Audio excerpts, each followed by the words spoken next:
Hey, what's going on, everybody? My name's Steven. You're watching Foul Air Gun Channel, and today we're going to be answering a viewer's request in a little bit of a different way. It's going to be related to the Crosman SNR357. Many of you may be familiar with this pistol. It is a CO2 multi-shot dual ammo pistol in 177 caliber, and it is a revolver replica. It sort of reminds me of like a Taurus 357. I'm not sure if it is an exact replica of anything. I don't believe it is, but it is your classic revolver. It actually has ejector on it.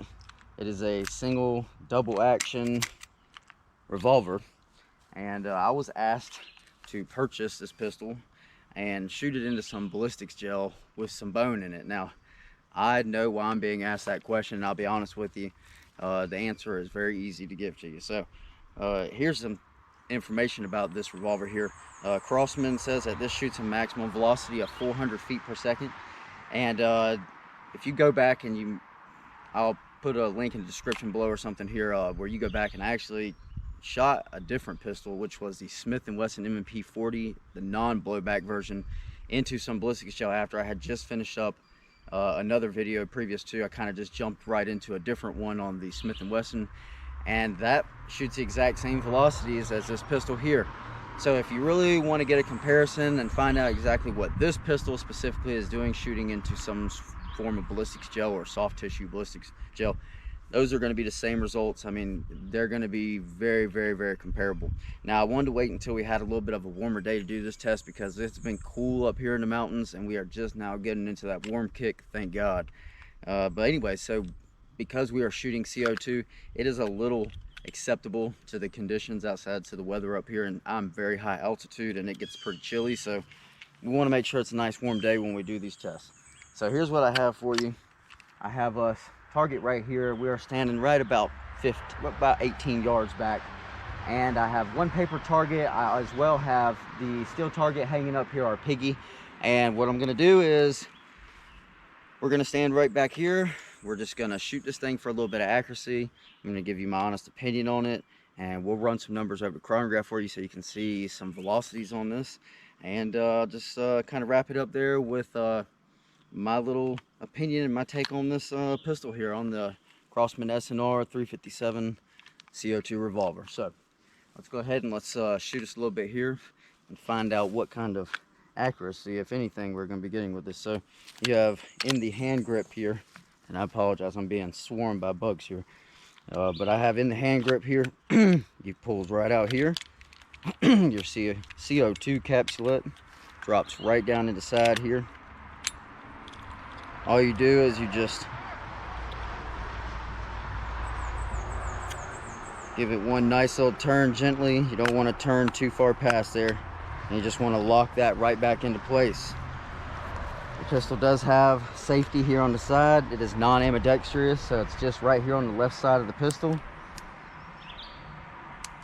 The safety off there, and that will also allow you to continue to push forward to remove your cylinder there so that you can then eject your shells here. It is that's prone to happen, obviously. It is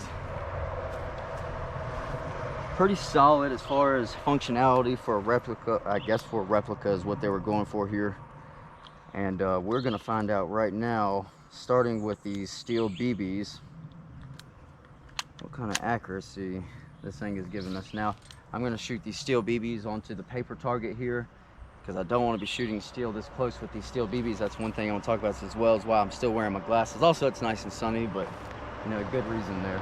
Never want to shoot anything that's just going to be ricocheting, because I've been hit in the face with the BBs before and they don't feel very good. So we're going to go ahead right here, and I'm going to give it a little double action here, and we'll just go ahead and put us a couple right here on target and see how these sights are and everything.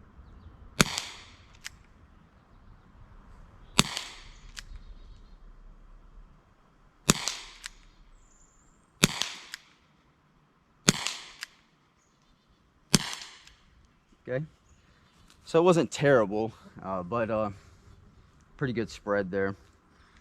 So we'll just eject all these shells out here, and we'll pocket these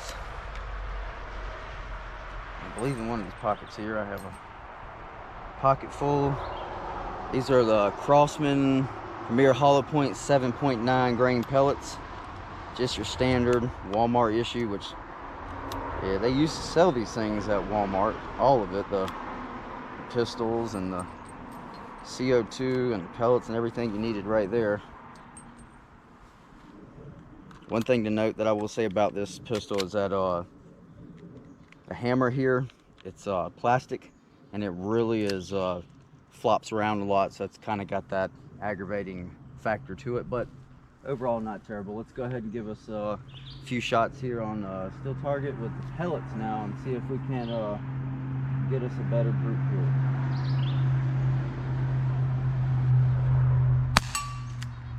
Here's our first shot.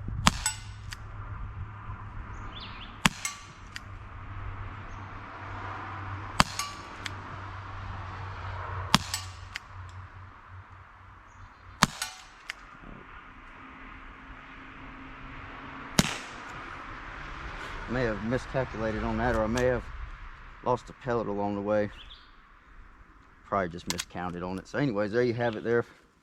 Well, now we're going to just go ahead and run us a few shots over the chronograph so that you can check out some velocities, and we'll go have a look at these patterns here down range, and go from there.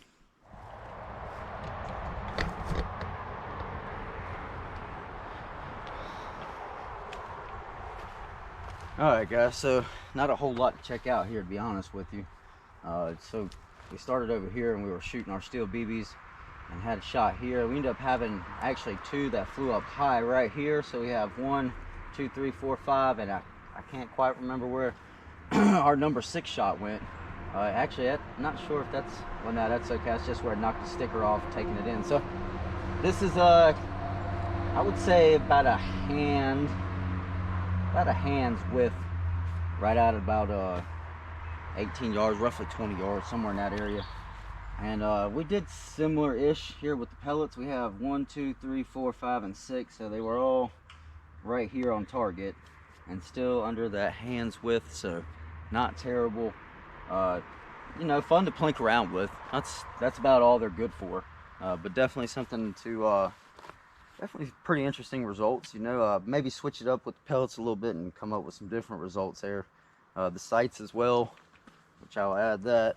The sights are adjustable for windage and elevation, so you can kind of play around with this a little bit straight as you buy it, and kind of maybe adjust it a little bit more towards your shooting stance and things. So now, with that being said, let's go back over here and we'll run a few shots over the chronograph. Why not? Give you the information, put it out there, and we'll talk a little bit more about it, and we'll wrap it up. All right, guys, here's what we're gonna do. We're gonna start with some Barracuda greens. These are 6.64 grain pellets. These are lead-free. That's just to kind of see if we can really push towards that 400 feet per second maximum that the manufacturer claims. So we have our pellets loaded up, and to make, that's what I was meant to make all things fair, we got a fresh capsule of CO2, so I'm gonna go ahead and puncture that. All right, I think we're ready to go here. If our chronograph will function with us, then we might be all right and get some numbers here. So I'm just gonna step back right here and go ahead and shoot us a few numbers. 362, 363, 367,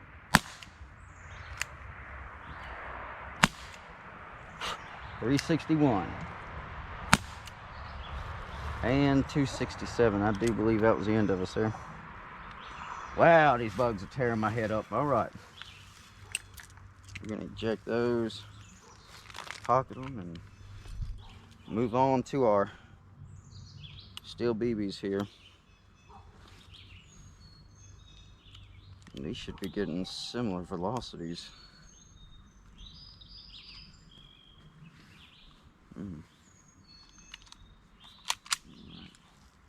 Well, I'm not sure if the chronograph's gonna fly with us here or not, but we're gonna find out. All right, here we go. Steel BBs out of the SNR357. 343, 346, an error again,